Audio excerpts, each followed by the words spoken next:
नमस्कार जी परमागम, जिसमें हम शुद्ध भाव अधिकार का 55 नंबर की कलश पर स्वाध्याय कर रहे हैं। भगवान आत्मा कैसा है और भगवान आत्मा की प्राप्ति कैसे हो और अब तक प्राप्त क्यों नहीं हुआ, इन 3 बातों पर अपन विचार कर रहे हैं। आइए पहले मूल कलश का पाठ करते हैं। प्रीत्या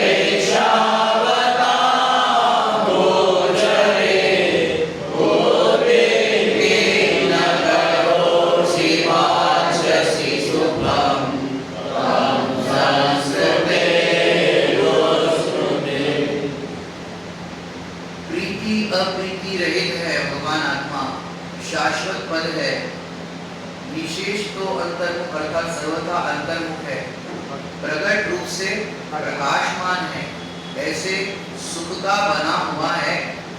और कैसा है भगवान आत्मा? नवमंडल के समान अग्रत है और फिर विचारवंत चतुर्पुरुषों को गोचर है, अर्थात जो विचार करता है उसको अनुभव में आता है। श्रीमद जी ने भी लिखा, कर विचार को पाओ। बड़े पंडित जी साहब के प्रवचन सुने किसी ने? अंतिम जब प्रवचन पूरा होता है, जैसे गुरुदेव श्री का प्रवचन पूरा होता है तो आता है प्रमाण वचन गुरुदेव, लास्ट में ऐसा कोई व्यक्ति बोलता है श्रोता में से। ऐसे बड़े पंडित साहब का प्रवचन होता है पूरा, बड़े पंडित साहब स्वयं क्या बोलते हैं लास्ट में? प्रवचन पूरा हुआ और लास्ट शब्द बोलते हैं क्या? किसी ने नहीं सुना? बड़े पंडित जी, मैंने रविंद्र जी के प्रवचन लास्ट शब्द क्या बोलते हैं? विचार। अभी आप तो इतने टाइम से सुना भी होगा, लेकिन इस बात पे गौर नहीं करवाया होगा। अंतिम शब्द वो बोलते हैं विचारना, माने ये इम्पोर्टेंट शब्द है विचारना। क्यों? पूरा प्रवचन तो सुन लिया, इसके बाद क्या करना? विचारना। जो नवीन श्रोता के प्रकरण में भी मोक्ष मार्ग प्रकाश जी में लिखा, नया श्रोता जो नया सुनना प्रारंभ किया है उसको भी कैसा विचार आता है? याद है किसी को क्या लिखा है वहां पर? नवीन श्रोता पहले अधिकार में जो वक्ता श्रोता का प्रकरण, उसके बाद आता है श्रोता की जरूरत। क्या लिखा? भली होनहार है जिस जीव को ऐसा विचार आता है। देखा कि लिखा कैसा विचार आता है? मैं कौन हूँ, मेरा क्या स्वरूप है, ये चरित्र कैसे बन रहा है, मेरे जो भाव हो रहे हैं उसका क्या फल आएगा, इतनी बातों का विचार तो नवीन श्रोता को होता है। और जो पुराने श्रोता है उसको, पुराने श्रोता को कितना चलना चाहिए? नए श्रोता को इतना वो विचार चलता है उतना सुनने के बाद, पुराने श्रोता को तो और उत्तर बढ़ना चाहिए। यहाँ जो अपन ने इतनी बातों का विचार किया, आत्मा का स्वरूप जाना और कहाँ विचारवंत चतुर्पुरुषों को गोचर है, फिर जो अपनी केंद्र बिंदु वाली लाइन आई, ऐसे आत्मा में तू रुचि क्यों नहीं करता? जो विचार करते उनको आत्मा अनुभव में आ जाता है, तो तू ऐसे आत्मा में रुचि क्यों नहीं करता? जैसे कोई व्यक्ति कहे कि मुझे बहुत गर्मी लग रही है, रास्ते में खड़ा है, मुझे बहुत गर्मी लग रही है, तो आप क्या करोगे? छाया में खड़े क्यों नहीं होते? गर्मी लग रही है, धूप में खड़े हो, छाया में खड़े क्यों नहीं होते? कोई कहे मेरा मुख कड़वा है, क्या बोलोगे? मिश्री का सेवन क्यों नहीं करते? बोलेंगे कि नहीं बोलेंगे? ऐसे यहाँ ये दुखी जीव है तो श्री गुरु कहते हैं ऐसे आत्मा में तू रुचि क्यों नहीं करता? क्या प्रॉब्लम है? और फिर लिखा, दुष्कृत रूप संसार सुख की वांछा क्यों करता है? क्या कहा? दुष्कृत रूप संसार सुख की वांछा क्यों करता है? कि जिसका फल दुख रूप है, ऐसे संसार सुख की वांछा क्यों करता है? क्यों? आज तक सांसारिक सुख की वांछा से सुख की प्राप्ति नहीं हो पाई, पर तुझे होना है सुखी, आत्मा में रुचि क्यों नहीं करता? तो अब अपन एक पीडीएफ मैंने शेयर की है, उसमें मैंने कुछ जिनागम में जो जो अलग अलग जगह पर बात आई है उसके आधार पर एक नोट्स बनाए हैं। अब तक सामूहिक दर्शन क्यों नहीं हुआ, दिख रहा है सबको? मैंने आपसे शुरू में कहा था 3 बिंदु, भगवान आत्मा कैसा है ये हम बता चुके हैं। अब आत्मा की प्राप्ति क्यों नहीं हुई इस पर बात करेंगे, और लास्ट में प्राप्ति कैसे होगी ये बात है।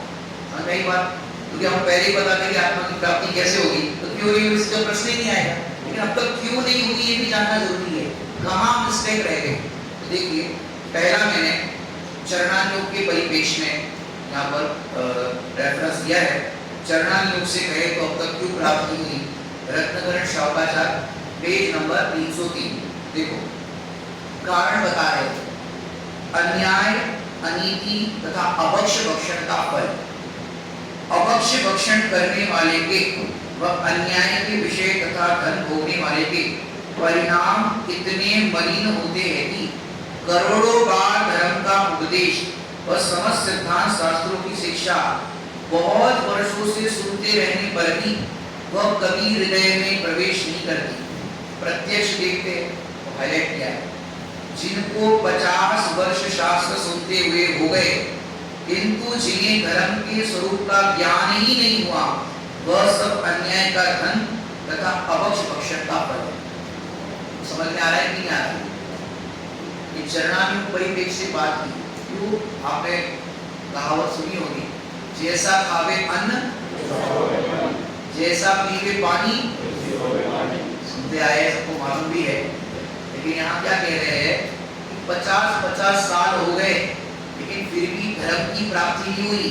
कितने कितने उपदेश सुन लिए, क्या लिख रहे हैं यहाँ पर, करोड़ों बार धर्म का उपदेश सुना, लेकिन अन्याय, अनीति पर अभक्ष भक्षण, इसके कारण धर्म की प्राप्ति नहीं हुई। समझ में आ रहा है? ठीक है, तो छोटी मोटी बात नहीं, बहुत बड़ी बात। जी हम तो अन्याय नहीं करते, अनीति नहीं करते, अभक्ष भक्षण भी नहीं करते, सब अपना अपना चेक करना, कहाँ कहाँ अन्याय हो रहे हैं, कहाँ कहाँ अनीति हो रही है। और साथ में एक और अनीति प्लस कर देना, कौन सी? जिनाज्ञा माने तो ऐसी अनीति, वो भी एक अनीति है। आपको बैंक रहना चाहता है, दोष कर्मादि को देख रहा है, इनके कारण मेरा मूड खराब हो गया, इनके कारण हमको गुस्सा आ गया, इनके कारण ऐसा हो गया, ये क्या है? अनीति। अन्याय, अनीति और अभक्ष भक्षण का फल जानना। इसलिए यदि अपनी आत्मा की पवित्रता चाहते हो तो अन्याय का धन मत ग्रहण करो। क्यों? अन्याय का धन ग्रहण करोगे, नंबर 2 करोगे, यहाँ प्रवचन में बैठे हो, तो में यहाँ मैसेज आ जाए दुकान के पास इनकम टैक्स वाले आके खड़े, बताओ क्या होगा? क्या होगा? अगर आपने नंबर 2 किया है, अनीति की है, क्या होगा? प्रवचन शांति से सुन सकते हो, धर्म में आपका मन लगेगा क्या? नहीं लगेगा। एक सच्ची घटना है, एक विद्वान मुंबई में है, उनके यहाँ रेड पड़ी, आ गए, मैंने 11-12 बजे आ गए, पूरा दिन भर सब कागज और सब देखने लगे, सब करने लगे। शाम को 5:30 बजे पंडित जी बोले कि देखो अभी हमारे भोजन का समय हो गया और हम रात में भोजन नहीं करते, आप अभी जैसा भी है सब सामान आप पूरा पैक कर लीजिए, दरवाजे को सील कर दीजिए, जो भी है, सुबह आप मिलना 11 बजे। कितने बजे? आपको जो चेक करना है, जो चीज़ आप सब चेक कर सकते हैं, कोई दिक्कत नहीं, हम जैनी है, रात में गलती नहीं है, आप भी सब क्लोज कीजिए, सील लगाइए, नेक्स्ट डे मिलते। उनकी बात मान के चलो, उनका तो वो कह रहे हैं सील करके जाओ, सील कर दिया। नेक्स्ट डे वो विद्वान बढ़िया अपना नित्यक्रम जैसा था वैसा किया, उसके बाद अपना प्रवचन किया, फिर भोजन किया, फिर आ गए अपने ऑफिस में, चेक करो। लास्ट में क्या हुआ? कुछ नंबर 2 की चीज मिली है, नहीं तो बताओ प्रवचन कर सकते हैं क्या? स्वाध्याय कर सकते हैं क्या? रात को नींद आएगी क्या? उनको तो आराम से नींद आएगी। क्यों आ गई? एवरीथिंग क्लियर, सब कुछ क्लियर है। जब हमारे में क्लियर ही है तो क्या चिंता है? और जिसका क्लियर नहीं होगा उसको क्या होगा? धर्म में मन ही लगेगा, दर्शन पूजा में मन ही लगेगा, किसी भी काम में मन ही लगेगा। क्यों? अन्याय का धन होता है। आपको क्या कह रहे हैं यहाँ पर देखो, इसलिए आत्मा को पवित्रता चाहते हो तो अन्याय का धन मत ग्रहण करो, अभक्ष भक्षण नहीं करो, पर स्त्री की वांछा नहीं करो। शौच धर्म तो परमात्मा के ध्यान से होता है, अहिंसा, सत्य, अचौर्य, ब्रह्मचर्य तथा परिग्रह के त्याग से शौच धर्म होता है। एक चरणानुयोग परिप्रेक्ष्य अपन ने देखा, अब तक धर्म की प्राप्ति क्यों नहीं? क्यों? इसमें आर्जव धर्म में भी लिखा है, जैसे वाकोम्यान में सीधो खड़ग नाही प्रवेश कर सकत है, ऐसे ही जो वक्र चित्त वाले हैं उनके चित्त में ऐसा सीधा सरल धर्म का उपदेश नहीं धारण करना। चरणानुयोग परिप्रेक्ष्य अपन ने देखा, अब तक धर्म की तथा सम्यक दर्शन की प्राप्ति क्यों नहीं? आगे नियम सार तुरंत यहाँ विराजमान है, जिसके अपन चर्चा करते हैं। नियम सार में भी देखो क्या कह रहे हैं, भव के भय का भेदन करने वाले इन भगवान के प्रति क्या तुझे भक्ति नहीं है? तो तू भव समुद्र के मध्य में रहने वाले मगर के, समझ में आ रहा है कि नहीं आ रहा है? क्या कह रहे हैं कि भव के भय का भेदन करने वाले इन भगवान के प्रति क्या तुझे भक्ति नहीं है? अगर नहीं है तो क्या है? भव समुद्र के मध्य में मगर के मुख में है, माने देव शास्त्र तो सर्वोत्कृष्ट पदार्थ है। आगे अपन देखेंगे, माने इनके प्रति अभक्ति का परिणाम, माने अपने यहाँ तो ऐसी परंपरा है, सवेरे उठे नमो रियंताण भोजन कर रहे हैं, इससे पहले भी भोजन के बाद भी, रात को सोए उससे पहले भी, माने हर समय पंच परमेश्वरी का स्मरण करते हैं, क्योंकि देव शास्त्र गुरु सर्वोपरि है। जो पूजन में लाइन पढ़ते हो, देव शास्त्र गुरुवर सदैव मम परिणति में आदर्श रहो, ज्ञाय तुम्हें धीरताओ निज भाव सदा मंगल। ऐसा परिणाम है। तो जो भव के भय के भेदन करने वाले इन भगवान के प्रति क्या तुझे भक्ति नहीं है? तो तू भव समुद्र के मध्य में मगर के मुख में है, ये यहाँ पर कहना चाहते हैं। आप देखो भक्ति को अपन चेक करते हैं। जैसे एक प्रसंग आता है, लाल मंदिर कुचामल की सेठ हुए, दिल्ली के अंदर कुचामल सेठ हुए। सेठ जी का प्रतिदिन पूजन का नियम, और उस समय ग्रह चैत्य हुआ करते। महाराष्ट्र में तो बहुत घरों में दिखते, घर में ही जिन मंदिर अलग से बना के रखते, तो ग्रह चैत्य था, बंगला था, बाहर में एक स्थान पर ग्रह चैत्य था। अब सवेरे सवेरे उस जमाने में जो घटना घटी, दंगे चल रहे थे दिल्ली के अंदर, खूब लूटफाट चल रही थी। वहाँ उनके मुनीम आए, सेठ जी बाहर बहुत लूटफाट चल रही है, आप धन को सुरक्षित कर लो, पूजा बाद में करना, धन को सुरक्षित कर लो। सेठ जी बोले नहीं, मेरा तो टाइम हो गया है। बोले नहीं, वो फिर दंगाई आएंगे, तिजोरी की चाबी मांगेंगे तो क्या होगा? सेठ जी बोले ठीक है, धोती दुपट्टा पहनेंगे, अलग किए, और अलग करने के बाद सामान्य वस्त्र पहन के तिजोरी खोली, जितना धन पैसा रुपया हीरा मोती जो कुछ भी था, बाहर आंगन में तखत बिछाया, पलंग बिछाया, चद्दर बिछाई, और वहां पर पूरा सामान बिछा करके रख दिया, शुद्धि की, धोती दुपट्टा पहना, और भगवान के सामने पूजन के लिए लगे। जय जय नाथ परम गुरु हो, आत्म आत्म में रम जाए, आत्म परमात्म बन जाए, परम सुख हो। जय जय नाथ परम सुख। पूजा हो गई, 1 घंटे के बाद सेठ जी आए, क्या हुआ? अरे हुआ, तो गंगा वाले आए थे, पूरा जो भी देखा, पहले तो सेठ जी पूजा करते हुए देखे क्या भक्ति से पूजा कर रहे हैं, हाँ क्या पूजा कर रहे हैं। और जो गंगा आए थे, 4 लोग जो थे, एक ने एक छोर पकड़ा, दूसरे ने दूसरा छोर, चारों छोर पकड़े चद्दर के, और पूरा धन लेकर के चले गए। चौराहे पर उनका सरदार खड़ा था, जो भी था, बोले इतनी जल्दी इतना सारा माल लूट के आए, कहाँ से लूट के आए? बोले यहाँ पर जैन साहब का घर है, और वहाँ पर वो बढ़िया जैन धर्म की पूजा कर रहे थे, और पूरा ऐसे पापड़ की तरह सुखा के रखा ही। हमने क्या है? वो सरदार उसको बोला, उनको लूटने के लिए जैनी का ही घर मिला क्या? ऐसे धर्मात्मा का धन लूटते हो? जाओ, जहां से उठा वहीं पर रख करके आओ, और निगरानी रखो कोई और लूट ना पाए। समझ में आ रहा है कि नहीं आ रहा है? सच्ची घटना ये पंचम काल की घटना है, जब 1947 ये सब दंगे वंगे होते थे ना, जब उस समय दंगे के टाइम की घटना है। सोचो सेठ जी पूजा करके आए, वहां सब वैसे ही बिछा हुआ रखा था, गेट पे वो जो गुंडे लोग थे वो खड़े थे। मुनीम साहब से बोला क्या हुआ? तुम तो कह रहे थे वो लूटने वाले आएंगे, कितना विकल्प कर रहे थे। आए नहीं थे क्या? बोले आए थे। लूट के लिए गए क्या?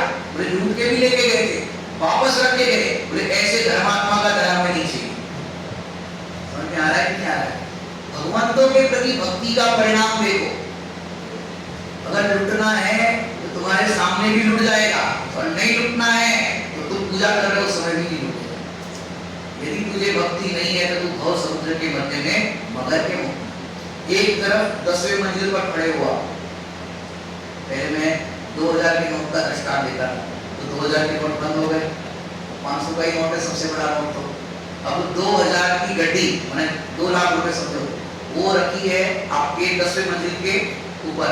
यहाँ पर क्या बोलते हैं इसको?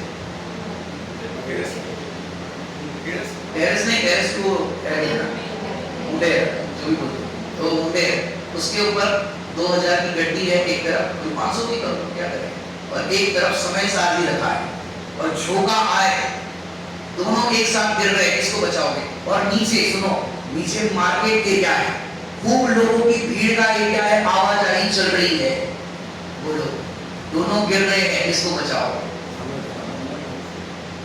आवाज नहीं आ रही? समय सार बोला इसने, समय सार बोला। अब प्रैक्टिकल देखो, नीचे बिजनेस एरिया है, खूब लोगों की आवाजाही है, आप 10वें मंजिल पर हो, नीचे खूब भीड़ है और गिर रहे हैं समय सार और 2000 की गड्डी, बोलो क्या करो? आपने बड़ा कंफ्यूज कर दिया। सोचो, यदि तुम्हारे अंदर भक्ति नहीं है, क्यों? यदि हमारे पहले जो पूर्वज हुए उनने यदि धन के चक्कर में समय सार को खो दिया होता तो आज हमें ये समय सार नहीं मिला होता। समझ में आ रहा है कि नहीं आ रहा है? 2000 वर्ष पहले कुतुब आचार्य ने ग्रंथ लिखे, बीच में कहीं किसी का ऐसा श्रद्धा डामाडोल हो गई होती तो हमसे आता क्या? नहीं आता। कितने ही लोगों ने इन ग्रंथों के लिए अपने जान गंवा दी। अकलंक निकलंक का सबको पता होगा, निकलंक ने अपने प्राण गंवाए, और भी ऐसे बहुत जन हुए। ओ टोडरमल जी ने देखो मोक्ष में प्रकाशित जी के लिए, मुझे तो बड़ा आश्चर्य लगता है, अंतिम शब्द जो लिखा है, क्या लिखा है? गौरी। मतलब वो लिख रहे थे और उसी समय हो सकता है वहां टोडरमल जी का आदेश आया होगा राजा का कि उनको अभी के अभी पकड़ करके लेके आओ, इतना आदेश होगा। उनको तुरंत अरेस्ट करके लेके गए, ग्रंथ वगैरह का नहीं बोला होगा कि ग्रंथ के साथ लेके आओ, उनको अभी के अभी अरेस्ट करके लेके आओ, उनको लेके गए, और उनके पीछे जो भी उनके सेवा में रहे होंगे, साधु जन रहे होंगे, उनने वो ग्रंथ को कैसे सुरक्षित कर लिया होगा? टोडरमल जी को कहा वो ग्रंथ हमें वापस दे दो, जो कुछ भी लिखा है वो सब बंद करो, लेकिन टोडरमल जी ने समझौता नहीं। समझ में आ रहा है कि नहीं आ रहा है? अगर कर लिया होता तो आज हमें ये चीज मिलती क्या जो उन्होंने इतनी सुंदर बात पंचम काल में की। माने उनको तो पंडितों के पंडित कहा जा रहा है। माने टोडरमल जी साहब ने सभी जीवों के अंदर मतांतर के अंदर क्या क्या भूलें दिखाई दे रही थी, उन भूलों को तो बताया ही, पंडितों के अंदर क्या क्या भूल चल रही, उन पंडितों की भूलों को भी बताया। इसलिए पंडितों के पंडित कहा जाता है। शास्त्र पाठी भी, इसके लिए गाथा भी लिखी, शास्त्र पाठी भी मूढ़ है जो निज तत्व अजान। आया कि नहीं? योग साधि में आती गाथा ऐसा है। तो यहाँ कहते हैं कि यदि तुझे भक्ति नहीं है तो भव समुद्र के मध्य में मगर के मुख में, देव का हुआ, ये शास्त्र का हुआ, क्या करते?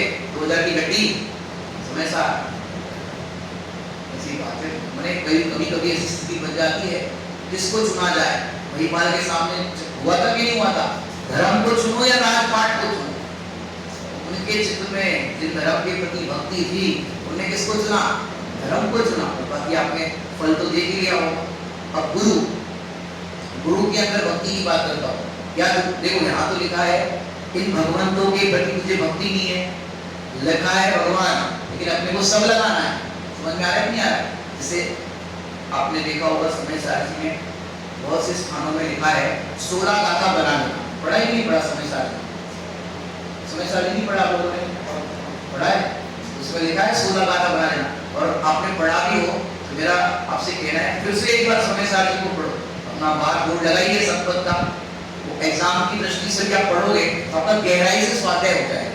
ठीक है, चलो उसकी बातें करेंगे। गुरु की बात करते हैं। गुरु के प्रति भक्ति नहीं है तो भव समुद्र के मध्य में मगर के मुंह में। एक धन्य मुनिराज हुए। कौन से मुनिराज? धन्य। पूर्व में राजा अशोक थे, राजा अशोक नाम के वो राजा थे। वो इतने लोभी थे कि पशुओं को खाने के लिए घास तक नहीं देते, वो भी बच जाए ऐसा सोचते थे।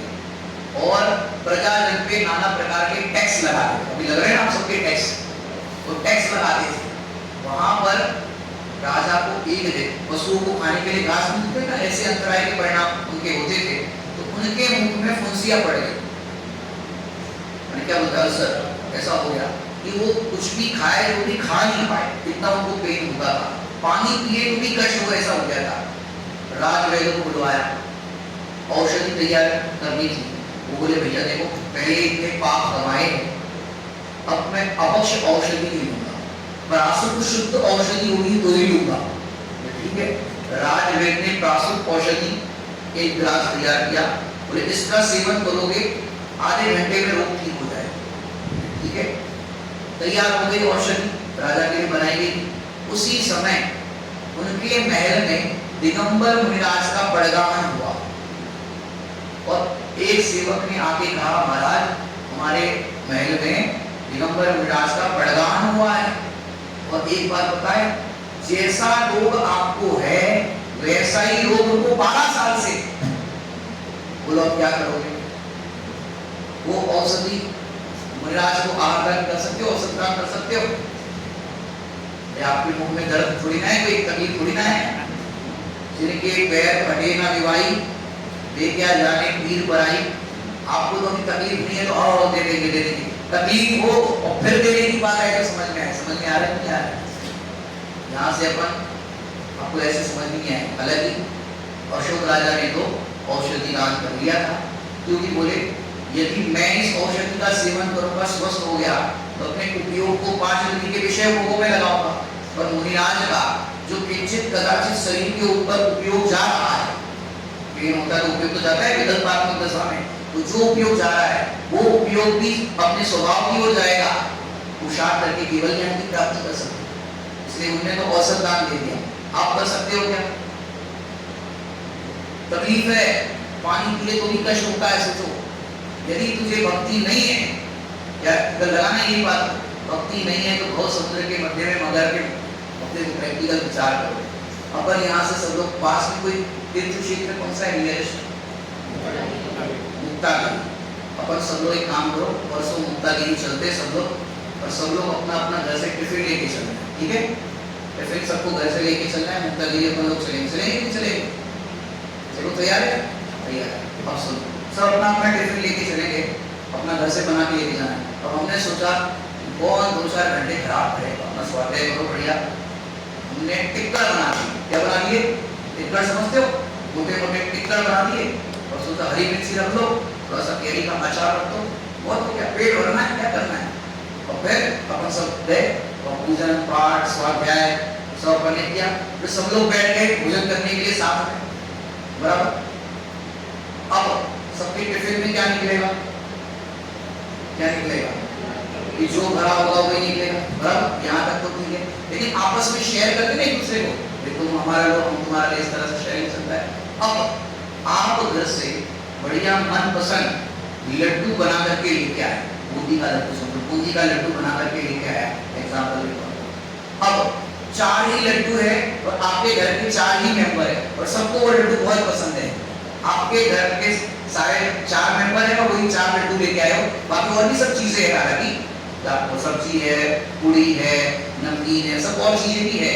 अब आपकी सारी चीजें निकलेगी आपके झोले में से, और जो मनपसंद लड्डू है, सागर में सब लोग बैठे हैं, 4 ही लड्डू है, बताओ क्या होगा?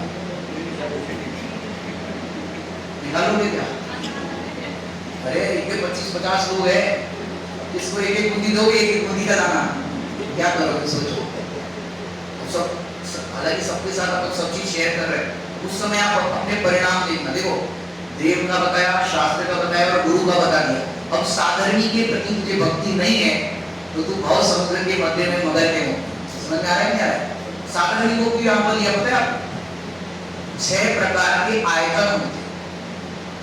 आयतन, अनायतन तो पता है ना, कुदेव, कुक्रु, कुशाक, कुधर्म और उनके सेवक, ऐसे देव, शास्त्र, गुरु और उनके सेवक, ये 6 प्रकार के आयतन होते हैं। साधर्मी आयतन है, उसमें लिखा है भावदीपिका जो किसी ग्रंथ में तो, और क्या कहे, साधर्मी की रक्षा के लिए प्राणों दे, साधर्मी की रक्षा के लिए, ऐसी बात वहां पर तो सुनो। अब आपके सारा सामान निकल सकता है साधर्मी के सामने, पर जो मनपसंद लड्डू, मनपसंद लड्डू मतलब जिस लड्डू में आसक्ति है, समझ आ रहा है नहीं आ रहा है, जिसमें आसक्ति होगी वो चीज नहीं निकल पाएगी, और चीज निकल जाएगी और सब निकालेंगे। अरे करेले घर में बच गए थे और कुछ सब्जी बनानी थी तो करेले की सब्जी बना ली, और वही अरे भाभी करेले की सब्जी दो दो, अरे आप भी दो दो, आप भी दो दो, अब जो पसंद नहीं है वो सब बांटते रहेंगे। और वो जो लड्डू जो है जिसमें आसक्ति है वो झोला नहीं निकले। अब क्या हुआ, फटाफट जो भी सामान था वो सब खाया पिया, सब लोग बोले भैया वहां कसर बाकी है, ठीक है आप लोग निकलो, हमारे थोड़ा दाढ़ में दर्द है, हम आ रहे, आप लोग आगे निकलो, हम आ रहे लोग निकले अपने मायाचार की आसक्ति के परिणाम में, मायाचार का परिणाम, आप लोग निकलो, हम आ रहे, और वो लोग सब चले गए। चुपके से वो टकवा निकाला, 1 2 3 4, अपने घर के लोग जो थे 4 लड्डू लिए और खाने लग गए। और घर में छोटा सा बच्चा था, छोटे बच्चे को खाते हुए देखा आपने, इतना बड़ा लड्डू है, देखो लड्डू है इतना बड़ा, बूंदी का लड्डू ऐसे ऐसे चुन्नू करके खाएगा, छोटा बच्चा होगा, धीरे धीरे करके खाएगा, और धीरे धीरे खा रहा। बाकी लोगों ने तो 3 लोगों ने तो खा लिया। कुत्ते में बच्चे ने कहा मम्मी वो आंटी वापस आ गई बस स्कूल में, जल्दी खा। अब पूरा गप कर गया वो बच्चा, अब पूरा मुंह से गप कर गया बूंदी का लड्डू। अब बताओ उस लड्डू का स्वाद आनंद आएगा कि नहीं आएगा? तो मुंह में डाल के चला रहता, आनंद आएगा? अब तुमने चोरी से, चुपके से, मायाचारी से वो लड्डू खाया, उस लड्डू का आनंद भी नहीं आया, फटाफट भुटक गए। अगर तुझे साधर्मी के प्रति भक्ति नहीं है तो भव समुद्र के मध्य में उतर के अब कैसे करना? तो पंडित करे क्या, 4 ही लड्डू लाए थे, अरे सबके सामने बोलो ना, वो सामने वाला भी देखेगा भैया कि बस 4 ही लड्डू है, और चीजों को बांट दी। अरे अरे हम पे भी मिठाई आती है, इतनी मिठाई कौन खाता है, आप ही खाओ, थोड़ा बहुत कोई ज्यादा हुआ तो दे दिया, सबके सामने राजा की तरह खा सकते थे। पर भक्ति नहीं है, आप देखना अपने अपने परिणाम देख गए ना, निकलती ही चीज। और बच्चे कहे मम्मी लड्डू पे अभी बाद में देंगे, हम बच्चों को ये सिखाते हैं। सोचो यदि भक्ति नहीं है तो भव समुद्र के मध्य में मगर के मुख में सागर में गिरे तो क्या करें बताओ? ऐसी बात है। देखो आगे माने ये भी, माने ये दशाएं के परिणाम, मायाचार के परिणाम, अभक्ति के परिणाम, ये सब इसमें मायने रखती है। चरणानुग पद्धति से विचार। और आगे अब प्रथम ही सम्यक दर्शन का लक्षण कहने का श्लोक करते हैं। श्रद्धानां परमार्थानां आप्तानां तपोवृतां विगुणापोढमष्टांगं सम्यक दर्शनमस्मयम्। कहाँ का श्लोक है? कहाँ का श्लोक है? रत्नकरण श्लोकाचार 4 नंबर का श्लोक है। समर्थ भद्राचार्य देव क्या कहते हैं? सीधा दूसरा पैराग्राफ देखते हैं। यहाँ सच्चे आप्त, सच्चे शास्त्र और सच्चे गुरु का श्रद्धान व सम्यक दर्शन का, इसको मोक्ष का प्रकाश सूची में भी 9वें अधिकार में 4 तरह के सम्यक दर्शन है। कौन कौन से? देव, शास्त्र, गुरु का श्रद्धान सम्यक दर्शन, 7 तत्व का यथार्थ श्रद्धान सम्यक दर्शन, स्वपर का श्रद्धान सम्यक दर्शन, और आपापर का, सॉरी ये स्वपर का हो गया, आत्मा का श्रद्धान सम्यक दर्शन। ऐसे 4 प्रकार के सम्यक दर्शन बताए। 3 पूर्व व्यवहार में लिया, देव, शास्त्र, गुरु भेद है, 7 तत्व के भी भेद है, और स्वपर का भी भेद है। भेद सो व्यवहार, अभेद सो निश्चय। जो आत्मा का श्रद्धान है वो निश्चय सम्यक दर्शन। परंतु यहाँ कह रहे हैं देव, शास्त्र, गुरु का सच्चा श्रद्धान सम्यक दर्शन है, और असत्य आप्त, आगम और गुरु का श्रद्धान वो सम्यक दर्शन ही है। और सम्यक दर्शन 3 मूलताओं से रहित और अपने असंगों से रहित, प्रश्न रहित होता है, अपने 25 दोषों से रहित होता है। तो चरणानुग पद्धति से कहे तो जिसे देव, शास्त्र, गुरु का ही सच्चा श्रद्धान नहीं है तो उसको व्यवहार के भी ठिकाने नहीं, क्योंकि सच्चा श्रद्धान देव, शास्त्र, गुरु का ही तो प्राथमिक लेवल है। क्योंकि अगर देव का ही श्रद्धान नहीं होगा तो उनके द्वारा जो वचन गए है वो वचन का श्रद्धान होगा क्या? नहीं होगा। क्रमबद्ध में और सबसे पहले देव, शास्त्र, गुरु का श्रद्धान करना। यदि यही नहीं है, इसी कारण से जीव को अनादि से सम्यक दर्शन नहीं होगा। समझ में आया कि नहीं? क्योंकि कहीं ना कहीं अंतर में ऐसा रहा कि दुकान में किसी ने कुछ करा दिया है, इसलिए हमारी दुकान अभी नहीं चल रही है। किसी ने सवेरे सवेरे आए थे, पप्पू पड़ा हुआ था, नींबू पड़ा हुआ था, लगता है किसी ने हमारी दुकान पे कुछ करा दिया है। कोई ऐसा कहीं कान भर दे तो बोलो क्या चलेगा, लेकिन नहीं, किसी के करने से दुकान चलती नहीं, हमारी बुद्धि से दुकान चलती नहीं। पुण्य के उदय से धन आता है, पाप के उदय से जाता है। जो सिद्धांत है उन सिद्धांतों का यथा सिद्धांत समझ में आ रहा है नहीं आ रहा? और भी सारी चीजें लगा देना, मैंने ग्रहित मिथ्यात्व संबंधी, यदि आपको ग्रहित मिथ्यात्व है तो सम्यक दर्शन समझ में आया कि नहीं आया? ये किस एंगल से यहाँ लगाना, अब तक सम्यक दर्शन क्यों नहीं हुआ? मोक्ष में प्रकाशित की, अच्छा ये आगे पीछे हो गया, चलो इसको देख लेते हैं। नियम सारची 79 नंबर का जो श्लोक है नियम सारची में, वहां पर एक सुंदर बात की है, यदि तेरे चित्त में कामिनी की शरीर विभूति बसती है तो मेरे वचन से क्या लाभ होगा? मैंने इसको एक अब्रह्मचर्य की ओर से ना लेकर के पांचों इंद्रिय के विषयों के ओर से लेके, यदि तेरे चित्त में पांचों इंद्रियों की विषय की अभिलाषा बसी है तो मेरे वचन से क्या लाभ होगा? ऐसा पदधारी देव कह रहे, समझ में आ रहा है नहीं आ रहा? हम कितना ही आत्मा की बात आपको सुनाए, सम्यक दर्शन की बात सुनाए, लेकिन आपके चित्त में यदि पांच इंद्रिय के विषय भोगों की वासना बसी है तो यहाँ कह रहे हैं कि मेरे वचन से क्या लाभ होगा? जैसे यहाँ बैठे हो आप स्वाध्याय के लिए और बढ़िया विषय चल रहा हो, आत्मा की महिमा की बात चल रही हो और घड़ी देखने का भाव है, मेरे वचन से क्या लाभ होगा? तो पंडित जी और ज्यादा समय ना ले, हमें दुकान खोलना है, बैठे हो यहाँ और दृष्टि जाए दुकान पर तो मेरे वचन से क्या लाभ होगा?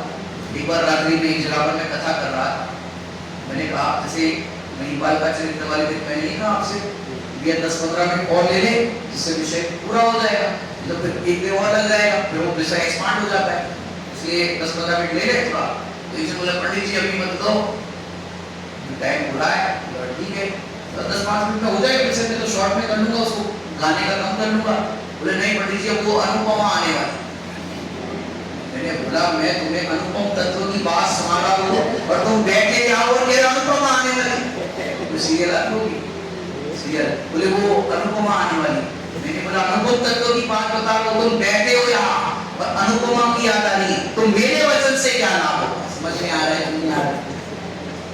आचार्य भगवान कह रहे हैं कि देखो, तानी सुनो भवी मन तीरे आ, जो चाहो अपनो कल्याण, जो चाहो अपनो कल्याण। यदि कल्याण की भावना से अगर आप सुनते हो तो ये वचन से लाभ होगा, लेकिन जो भावना ही नहीं है मुझे अपना आत्महित करना है, कह रहे मेरे वचन से क्या लाभ? ठीक है, एक इसमें मैंने और ऐड किया है, बड़ा आगे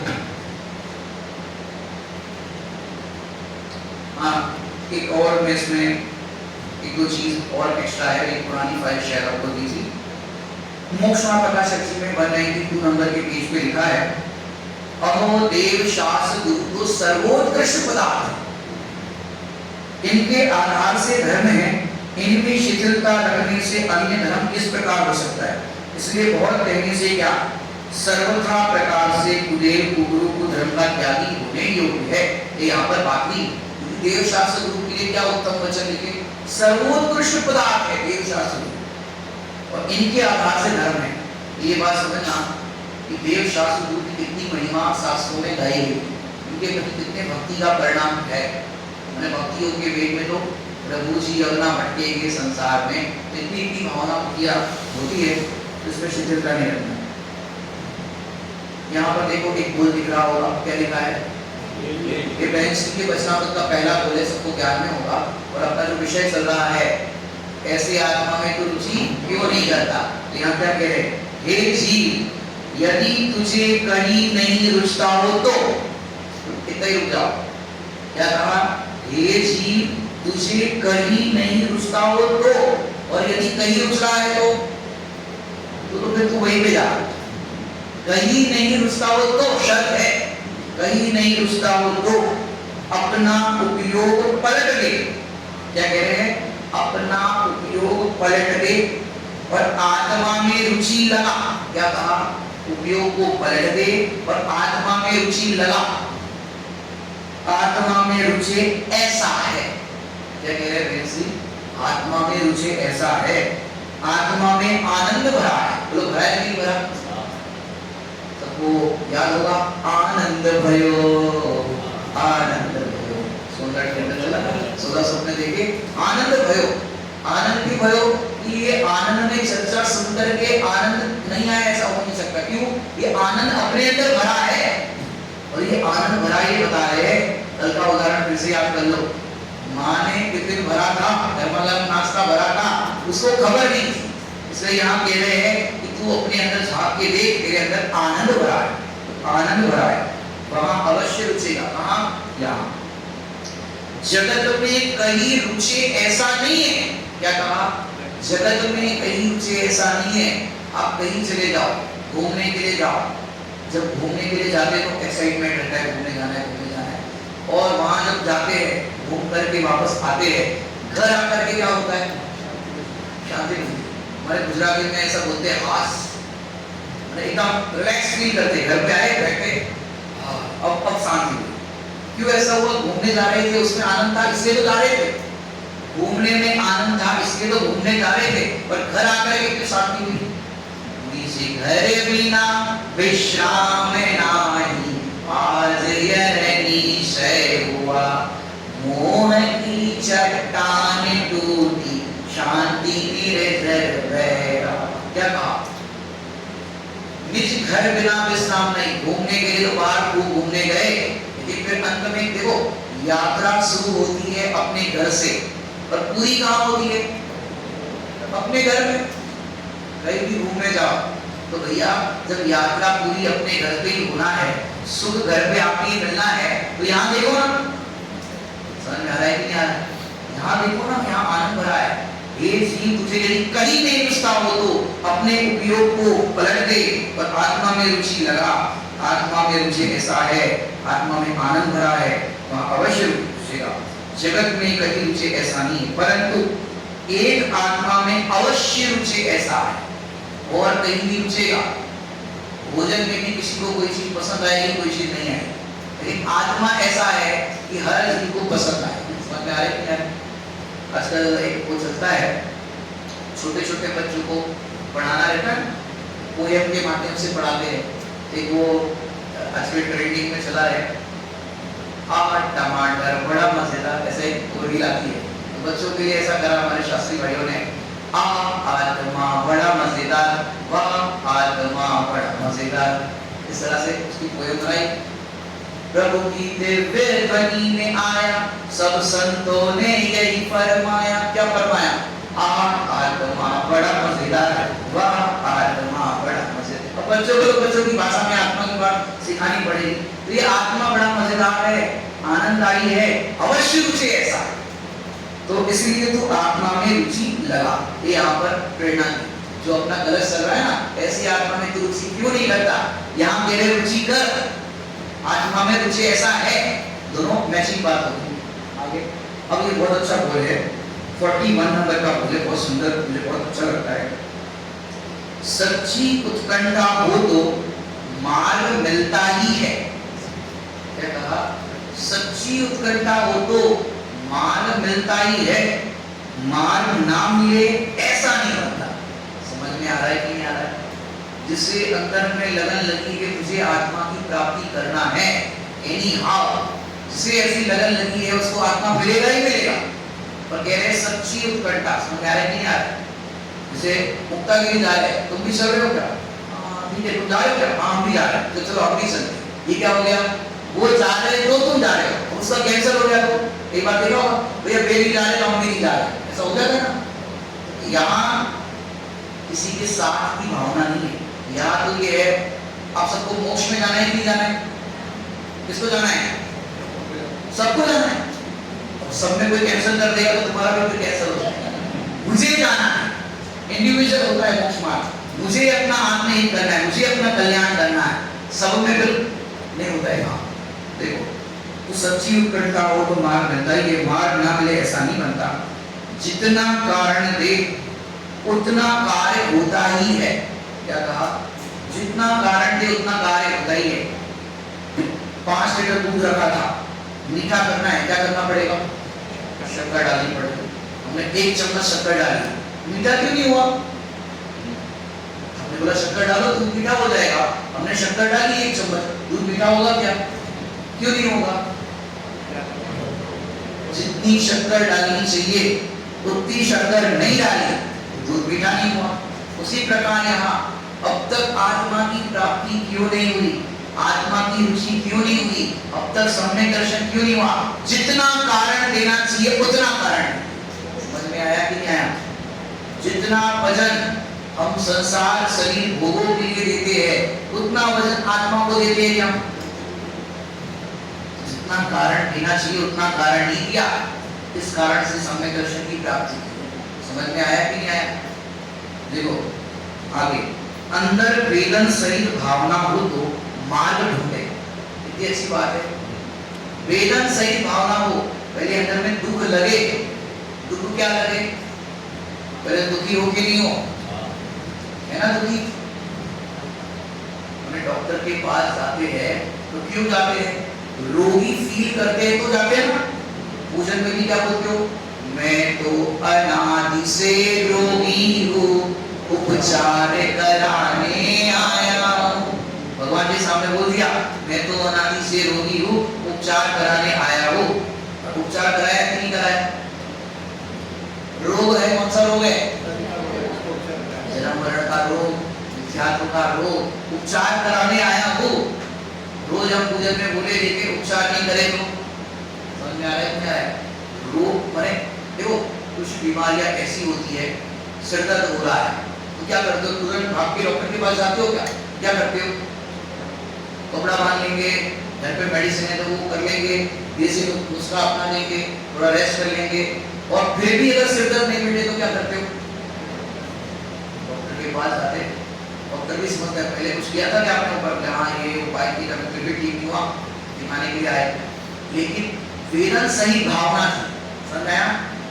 परेशानी हो रही थी, दुख रहा था, सिर अब नहीं रहा जा रहा है तो चलो डॉक्टर के पास। ऐसे अंदर में वेदन सही भावना हुए कि मुझे अपना हित करना है तो मार्ग ढूंढे, और अंदर में जैसी वेदन सही भावना ना हो तो मार्ग भी कहां से ढूंढेगा? माने हम स्वाध्याय सभा में आकर के बैठ गए, प्रवचन सुन रहे हैं, इतना किया तो शाबाश, परंतु आत्मा के प्राप्ति की लगन लगनी चाहिए। इसके अंदर आया है कि जैसे कुत्ते के कान में कीड़े पड़ जाए तो कुत्ते को चैन नहीं पड़ती, ऐसे आत्मा की चैन को जब तक आत्मा प्राप्त ना हो तब तक उसको चैन नहीं पड़ती, उसकी लगन लगी रहती है, बारंबार सोचता रहता है। देखो ये बात आगे ये अपन ने पढ़ लिया था, ये आगे पीछे हो गया। अब ये देखिए, ये बहुत अच्छा है। जितना समर्पण देना चाहिए उतना समर्पण नहीं दिया। वहां कारण की बात आई थी या समर्पण की बात आई? दोनों में थोड़ा अंतर है। कारण में पुरुषार्थ की बात आई और समर्पण में सर्व प्रकार से अर्पण आत्मा के, थोड़ा सा अंतर है कारण और समर्पण। इसलिए छोटे दादाजी दृष्टांत के बारे में थी कि बच्चे के पास एक गुल्लक थी, गुल्लक समझते हो? पिगी बैंक, और उसके अंदर पूरा भर गया एकदम, टस भर गया। अब पापा ने कहा काम कर, मेला लगा है, मेले में तेरे को जो चीज पसंद आए शॉपिंग कर सकता है, तेरा पिगी बैंक तेरा है। अब मेले में गए तो बहुत सारी चीजें बिक्री होती है। मेले में बच्चे को साइकिल पसंद आई, क्या पसंद आई? साइकिल पसंद आई। अब साइकिल पसंद आई, उसे कहा भैया कितने का है साइकिल? साइकिल कितनी क्या भैया? 6000 जो गया 6000 की साइकिल है। तो दुकानदार ने कहा, दुकानदार से कहा अंकल ये साइकिल मुझे चाहिए, ये साइकिल मुझे चाहिए, जो 6000 की है। अंकल मुझे नहीं मालूम 6000 कितना होता है, छोटा बच्चा है। अंकल मुझे नहीं मालूम 6000 कितना होता है, ये पूरा पिगी बैंक आप रख लो, पूरा पिगी बैंक रख लो, मेरे को साइकिल दो। वो छोटे से बच्चे की मुस्कान, पूरा पिगी बैंक रख लो, गिनावी नहीं है, पिगी बैंक फोड़ना है। और वहाँ छोटे बच्चे का पिगी बैंक था, बच्चा मेरा मेरे को चाहिए। दुकानदार बढ़िया पसंद हो गया, साइकिल की चाबी भी ले बेटा, साइकिल पिगी बैंक को बोला 500 रुपए लेंगे। कितने निकले? वो गिरा, अरे ये तो 500 रुपए। अंकल मुझे नहीं मालूम, मुझे तो ये साइकिल दे दो। 500 रुपए थी। अब साइकिल लेके निकल गया। अब वहां पापा मिले, किसी साइकिल लेके घूम रहा है, क्या घूम रहा है, नई साइकिल क्या लेके, ये महंगी आपकी साइकिल। बोले नहीं पापा जी, मेरे को तो 500 रुपए में मिल गई। कितने मिल गई? अरे 500 रुपए में। पापा ने सोचा इसका मार्केट वैल्यू 6000 है, इसको 500 में मिल रही, एक काम करो, पर 500 रुपए की साइकिल मिल रही है, यहाँ से उठाओ, पर मार्केट में 5,500 में बेच देंगे, 5,000 तो मुनाफा होगा ना। तो उसके पापा गए वहां पर, ये भैया ये 10 साइकिल रखी है ना, सारी साइकिल दूंगा। बोले साहब 60,000 रुपए। क्या बात करते हो 60,000 रुपए? मेरा बेटा भी 500 रुपए में लेके गए यहाँ से। बोलो उसको, फिर उसने सोचा कि चलो कोई बात नहीं, 500 में 1000 देने के तो भी फायदा तो है। एक काम करो, 1000 रुपए दे दो, 10 साइकिल दे दो, 10,000 रुपए दे दो। बोलो मिलेगी नहीं मिलेगी? बोले तुमने मेरे बेटे को 500 रुपए में साइकिल दे दी। बोले उसको 500 रुपए में साइकिल नहीं मिली, उसका सर्वस्व समर्पण करने पर साइकिल मिली। समझ में आया कि नहीं आया? समझ में आया? सर्वस्व समर्पण, पूरा पिकी बैंक दे दिया था। ये हो गया उदाहरण। ऐसे यहाँ पर जब तक जीव अपना सर्वस्व समर्पण, पूरा उपयोगवान को समर्पित नहीं करता है, तब तक आत्मा नहीं। इसके लिए मैंने कोट किया है, देखो समय सारजी 49 नंबर की गाथा, अरस सर्वो गंधम वाली गाथा है, पांचों परमाणुओं में योगेश शंकर जी की भी मिलेगी आपको। देखो टीका में बहुत सुंदर लाइन है, जिसने अपना सर्वस्व भेद विज्ञानी जीवों को सौंप दिया है। क्या कहा? जिसने अपना सर्वस्व भेद विज्ञानी जीवों को सौंप दिया है। गुरु से कहा, गुरु जी हम कुछ नहीं जानते, आप तो बस हमें आत्मा बताओ और प्राप्ति की विधि बताओ, हम अपनी डेढ़ नहीं लगाएंगे। शेर को कहा तू आत्मा है, सिद्धराज नहीं जीवराज है, उसने 1.5 कल नहीं लगाई, जैसा कहा वैसा स्वीकार किया। हमको कोई आत्मा की बात बताएंगे तो हाँ पंडित जी को तो निश्चय नहीं से ना, वो व्यवहार में से ना, वो ऐसा ना किया 1.5 कल लगा। समझ में आ रहा है क्या है? सिंह को कहा तू सिद्धराज नहीं जीवराज है, कौन से वैसे? अरे नए लगाओगे तो काम नहीं होगा वहां पर, वहां तो वस्तु स्वीकार करो। समझ में आ रहा है कि नहीं आ रहा है? नए समझाने की पद्धति है, समझने समझाने की पद्धति नए है, समझाया जाता है, लेकिन अनुभव के टाइम पे नए नहीं लगाना है, नए पक्षों से पार होना है वहां पर। समझो ये नए को समझने समझाने। रात को 12 बजे फिल्म का शो देख के आ रहे हो, पति पत्नी दोनों मोटरसाइकिल पे, और पुलिस वाले ने पकड़ा, कहां से आ रहे हो? फिल्म देख के आ रहे हो। ये कौन है तुम्हारे साथ में? ये महिला कौन है? बोले व्यवहार में से मेरी पत्नी है, निश्चय में से तू पर लोगे मेरा नहीं। तो क्या होगा? अंदर पढ़ इसको क्या बोल रही है? व्यवहार में से तू पत्नी है, निश्चय में से मेरी कोई नहीं है, ऐसा लगाया जाएगा क्या? अरे वहां वो तो ये पत्नी है, कोई दिक्कत नहीं उसमें। मैंने यहाँ समझना है, अनुभव के लिए वहां नहीं लगाना है, जैसा स्वरूप कहा बस स्वीकार करो, बस उसको श्रद्धान करो। देखो इस वाक्य से एक और बात, जिसने अपना सर्वस्व भेद ज्ञानी जीवों को सौंप दिया है। बाबू जी साहब ने इस लाइन का भाव बोलते हुए कहा, और कैसा है वो भेद ज्ञानी जीव? शिष्य ने अपना गुरु को सब सौंप दिया, अब वो गुरु कैसे है? भेद ज्ञानी जीव। कि कैसे है भेद ज्ञानी जीव? जिसने अपना पर्याय का कोना कोना शुद्ध द्रव्य को सौंप दिया। समझ में आया कि नहीं आया? पर्याय का कोना कोना खाली कर दिया, किसके लिए? शुद्ध द्रव्य के लिए। क्यों? क्योंकि पूरा समर्पण शुद्ध द्रव्य को देना पड़ेगा। यदि पर्याय में कहीं पर भी कचास रही, सर्वस्व समर्पण माने स्त्री जो होती है, जब विवाह होता है तो पति की इच्छा, पति की हाँ में हाँ, पति की ना में ना, सर्वस्व समर्पण। समझ में आया कि नहीं आया? वही बात तुम्हारे का देखा होगा, सोमश्री बोली आप जा रहे हो अकेले, हम आपके साथ चलेंगे।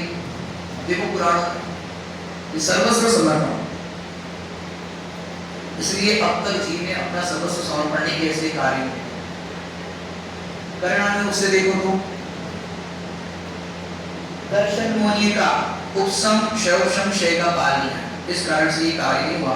अने वो जो अर्ध उद्गत परावर्तक वाला और सब ने पात्रता देखी, वो पात्रता नहीं आई तो कार्य नहीं हुआ। करना से ऐसा विचार कर सकते हैं। देखिए आगे, करना से दर्शन मोनिय का उपसम शौशम शय का काल है, इसलिए काम नहीं हुआ। उसके बाद जितनी विराधना की होगी उतना समय लगेगा। अब देखो यहाँ थोड़ा सा विराधना के एंगल से समझाना चाहते हैं। जितनी विराधना की होगी उतना समय लगेगा। इससे क्या करना है, वर्तमान में नई विराधना मत करो, पहले जो विराधना हो चुकी उसको साइड पर रखो, कोई बात नहीं, लेकिन अब नई विराधना करके वो टाइम को बढ़ाओ मत। समझ में आया कि नहीं आया? जैसे देखो एग्जाम्पल स्कूल तरीके से लेना, एक हॉस्टल के अंदर बच्चे पढ़ते थे, माता पिता ने कहा था इस बार एग्जाम में अगर फेल हुए, फाइनल एग्जाम है, बाकी एग्जाम में तो फेल हो गए चलो ठीक है, और फाइनल एग्जाम में अगर फेल हुए तो तुम हमसे बुरा कोई नहीं हो, मतलब ऐसी धमकी दे दी। अब चारों बच्चे थे, डर गए, फेल हो गए, अब क्या करें? तो पहले वाले बच्चे ने, अब कोई मेडिकल वाला है क्या? मेडिकल वाला कोई नहीं है, तो आप वो कैलकुलेशन लगा देना, हमारा तो दृष्टांत है। पहले बच्चे ने 4 नींद की गोलियां खाई, दूसरे ने 8 खाई, तीसरे ने 12 खाई, चौथे ने 16 खाई। कितनी नींद की गोलियां खाई? मर जाएगा कि 16 में मर जाएगा? कम कर लो डोज, अपने को मानना नहीं है, डोज कम कर लो, इसके डोज कम करके अब आप अंदाजा लगा दो पहले वाले का, दूसरे का, तीसरे का, चौथे का। अब चारों को फटाफट हॉस्पिटल में भर्ती किया, जो भी एंटीडोज और जो भी देना था वो दे दिया। अब सबसे पहले किसको होश आएगा? जिसने कम डोज खाया है उसको, बराबर, तो उदाहरण शुरू में जिसने कम डोज लिया है उसको होश आएगा, और बाकी के 3 को समझो अभी नहीं आया। पहले वाले पेरेंट्स तो प्रसन्न हो गए, भाई होश आ गया, बाकी 3 वाले कहने लगे अरे भैया हमारे बच्चे को तो होश में लाओ, ये चारों ने जिनकी गोलियां खाई, हमारे तो होश में आओ। डॉक्टर क्या कहेगा? या देखो हमने अपना काम कर लिया है जो करना था, अभी खतरे से बाहर है, लेकिन जितना डोज लिया होगा उतना वो बाद में होश में आएगा। समझ में आया कि नहीं?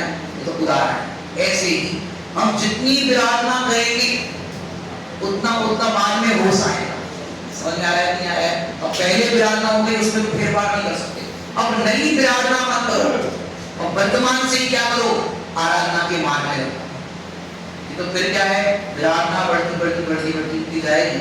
फिर नंबर जैसे महावीर स्वामी का 24वां आना था, विराधना बढ़ती गई, 24 नंबर पर आए, तो जितनी विराधना की होगी उतना समय लगेगा।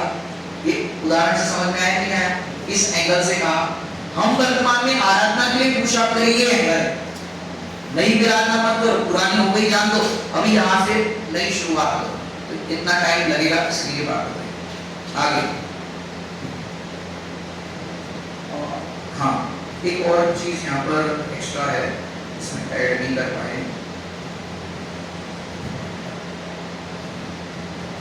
देखो जैसे योग में भी ये दृष्टांत सिद्धांत बड़े पंडित जी की जो रचना है उसमें से 131 नंबर का दृष्टांत है, इधर नहीं मिलेगा। जैसे योग में भी जिसके प्रति श्रद्धा होती है उसके प्रति स्वयमेव समर्पण हो जाता है। होता है कि होता है? जिसके प्रति श्रद्धा होगी स्वयमेव समर्पण हो जाता है। वैसे ही परमात्मा के मार्ग में सम्यक आत्मरुचि जगने पर आत्मा के लिए सर्वस्व समर्पण स्वतः हो जाता है।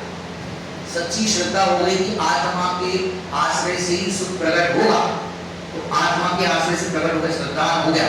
अभी आत्मा का श्रद्धा नहीं कह रहा, आत्मा के आश्रय से ही जीव को सुख मिलेगा, ऐसा श्रद्धा। समझ में आया कि नहीं आया?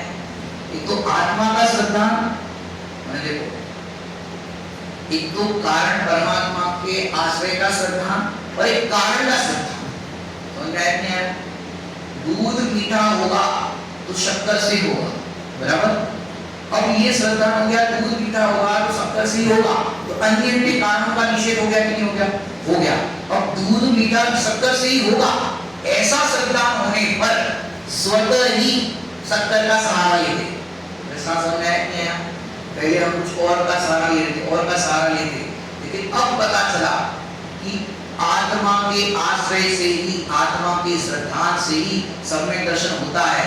तो अब जो श्रद्धा पहले विपरीत था, काली प्रदान की 99 यात्रा करो तो मोक्ष हो जाएगा, भक्तामर का पाठ करो, नाना प्रकार से जो भी दयादान पूजा प्रकार करो, अब पता चला कि आत्मा के आश्रय से होगा। तो ये श्रद्धा होने पर हमारा जो विपरीत पुरुषार्थ बाहर में हो रहा था वो बंद होकर के कहा जाएगा सारा उपयोग आत्मा पर। ये कहते हैं वैसे ही परमात्मा के मार्ग में सम्यक आत्मरुचि जगने पर इससे ही होगा, आत्मा के लिए सर्वस्व समर्पण स्वतः हो जाता है। समझ में आया कि नहीं आया? और ये बात हो गई। अब ये वीतरागी वाला देखते हैं। वीतरागी भगवान से सम्यक दर्शन मिलेगा कि नहीं मिलेगा? गुरु से ज्ञान होता है कि नहीं होता है? गुरु सम्यक दर्शन देंगे कि नहीं देंगे? ये प्रश्न खड़े किए। पहला प्रश्न, वीतरागी भगवान से सम्यक दर्शन मिलेगा कि नहीं मिलेगा? नहीं मिलेगा तो देवी देवता के पास जाना पड़ेगा। जिन दर्शन से दर्शन। अरे वीतरागी भगवान से ही सम्यक दर्शन मिलेगा, ये पहले श्रद्धा। क्या कहा? वीतरागी भगवान से ही मिलेगा। हमारा दुख तुम ही निमित्त कारण इलाज, ये पहले डॉक्टर का प्राथमिक श्रद्धा होना चाहिए। डॉक्टर के पास अपन गए, हार्ट स्पेशलिस्ट है, अब तक एक भी केस उनका फेल नहीं हुआ। क्रिटिकल से क्रिटिकल प्रॉब्लम भी उस डॉक्टर ने सॉल्व की है। अमेरिका का डॉक्टर है और मलकापुर में उनका नेटिव है, नेटिव बर्थ प्लेस है। उनका भाव रहता है कि मलकापुर में कम से कम में एक हफ्ता दो, बाकी तो दुनिया को दूंगा दूंगा, मलकापुर के लोगों को देना चाहिए। मेरा बचपन यही गुजरा है। और मलकापुर में डॉक्टर आते हैं, तो बताओ डॉक्टर से हमारा हार्ट का रोग ठीक होगा कि नहीं होगा? हो सकता है, नहीं हो सकता। डॉक्टर साहब देख लो, ऐसा होता है क्या? श्रद्धा। डॉक्टर साहब हमको बस आपका ही विश्वास है, आप मलकापुर के, हम भी मलकापुर के, हमको आप पे पूरा विश्वास है, आपसे ही ठीक होगा। जब तक ये श्रद्धा नहीं होगा तो आगे काम नहीं होगा। समझ में आ रहा है कि नहीं आ रहा है? समझ में आया कि नहीं आया?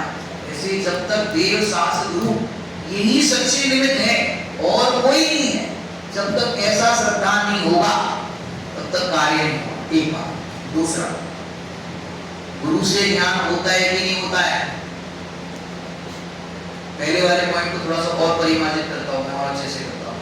जब भी जीव को सम्यक दर्शन होगा तो उसमें देव शास्त्र गुरु ही है। समझ में आया कि नहीं आया?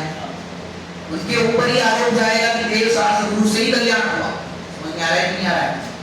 अब यहाँ पर एक और आप कहोगे पंडित जी वो तो निमित्त है, निमित्त से तो कार्य होता नहीं है। यहाँ पर लाइन समझो, निमित्त की अपेक्षा भी नहीं और निमित्त की उपेक्षा भी। समझ में आया कि नहीं आया?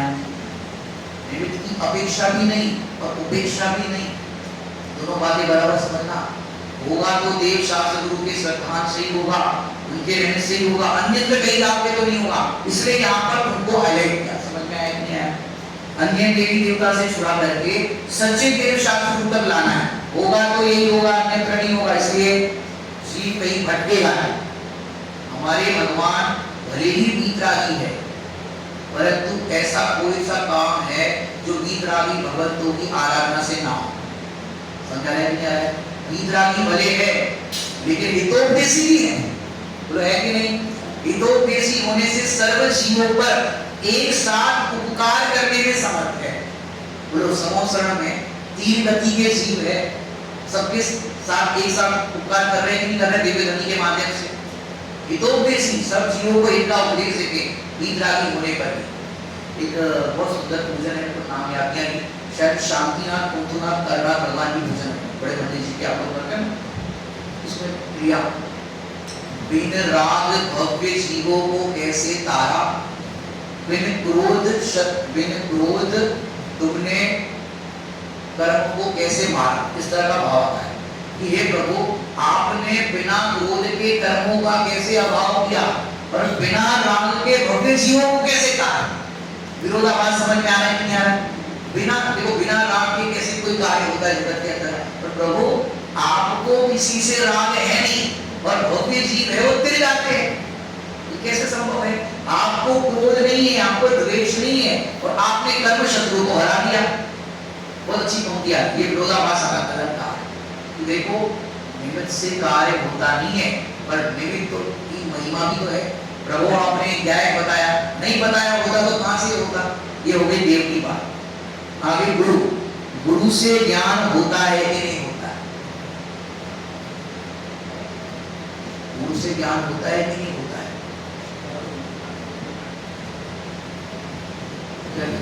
गुरु से ज्ञान नहीं होता है।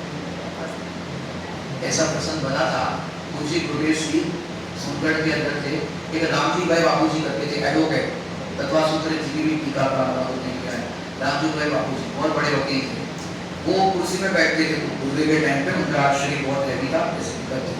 बापूजी ने पूछा, रामजी भाई बापूजी ने, बोलो रामजी भाई, गुरु से ज्ञान होता है कि नहीं होता है? ऐसे ही गुरुदेव जी आपको पूछते तो आप क्या बोलते? गुरुदेव जी आपसे ज्ञान नहीं होता है, नहीं होता है, मुझसे ज्ञान नहीं होता है, ऐसा बोलते हैं। वो उन्होंने ऐसी तरकीब अपनाई, अच्छे पढ़े लिखे थे, शास्त्रों का भी अच्छा ज्ञान का टीका करते, बोले साहेब मेरी जिह्वा नहीं उठ रही, जिह्वा उठ नहीं रही है, आपके सामने हम कैसे कहे कि गुरु से ज्ञान नहीं होता? एक बात, अगर हम ये कहे गुरु से ज्ञान नहीं होता है तो ये आपकी अभिनय हो जाएगा, और ये कहे गुरु से ज्ञान होता है तो शास्त्र का क्या होगा? समझ में आ रहा है कि नहीं आ रहा है? दोनों एक साथे सब सदे क्या बोलते हो, जिससे वो दोनों बैलेंस रहा। गुरु से ज्ञान होता है ये कहे तो शास्त्र की बात झूठ हो जाएगी, और गुरु से ज्ञान नहीं होता है, आप हमें इतना ज्ञान दे रहे हो, आप हमें ये सब समझा रहे हो, आपको कैसे कहते? ये गुरु की विनय, जो पढ़ा रहे सिखा रहे, ये गुरु की गुरुता, ये शिष्य की शिष्यता है। मैंने शिष्य, आप देखो स्कूल के अंदर कोई विद्यार्थी फर्स्ट नंबर लाता है, मम्मी आती, बच्चा भी खुश है, वह पहला नंबर आया तो लड़का क्या कहता है? गुरुजी तेरो अनंत उपकार, आपके कारण ये पहला नंबर लाया। लोग कहेंगे क्रेडिट किसको देंगे? आपने टीचर इतने अच्छे से पढ़ाया, इतने अच्छे से हमारी समझ में आया, आपके कारण ही ये फर्स्ट नंबर लाया है, उसकी मम्मी भी कहेगी।